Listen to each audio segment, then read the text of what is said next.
we have underwent the thorough review of our strategy 2020, our long-term vision of the institution, and basically our track record is in line with the objective of our institution, which is to reduce poverty and also to enhance the living of the people of the region. But we also found that still there remain 700 million people who live below the absolute poverty line of $1.25 a day.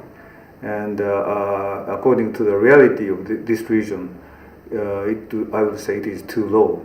And if we use $2 a day threshold, still 1.6 billion people live in the poverty. And those people face the vulnerabilities from crop failures, illness and inflation, and other challenges.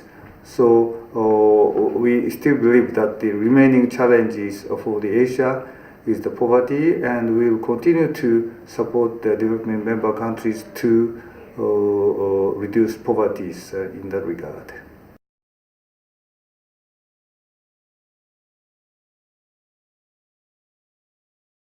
Asia is transforming very quickly, so ADB itself should be changing and to reform ourselves to service our client better. And especially I want to strengthen our operations on the ground to be a better service to the client countries. And we have 7 priority areas. We are calling it to sharpen and balance our operations in 7 strategic areas.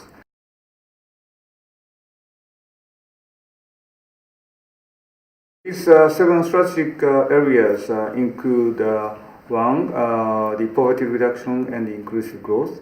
Second is our challenges of climate change. Third is regional integration and cooperation. Fourth is we will keep our eye on the infrastructure development, which is a strength of ours.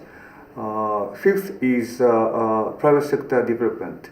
We will strengthen our support to public-private partnership.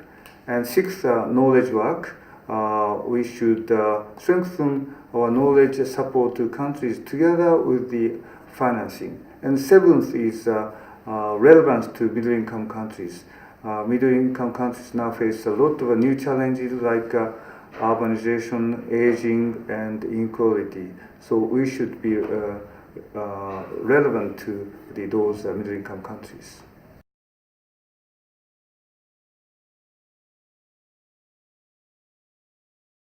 Yeah, these challenges are enormous, and we should innovate ourselves or reform ourselves.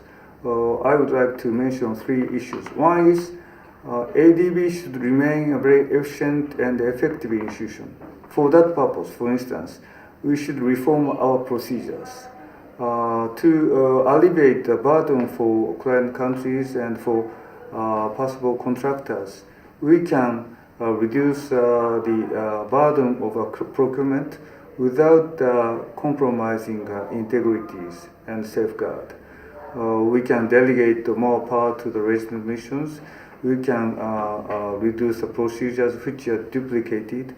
So we should ask ourselves how we can reform ourselves in addition to asking countries to reform their governance.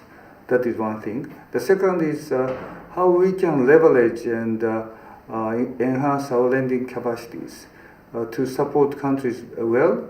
Of course, we need knowledge and skills, but without financing, we cannot remain relevant. For that purpose, we are pursuing innovative ideas of increasing our lending capacity.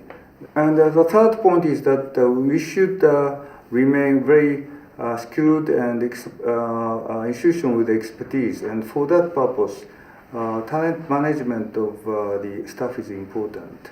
We should reward staff who are having innovative solutions, and also we should reward staffs who service client countries better in effective implementation of a project instead of just processing loan approvals.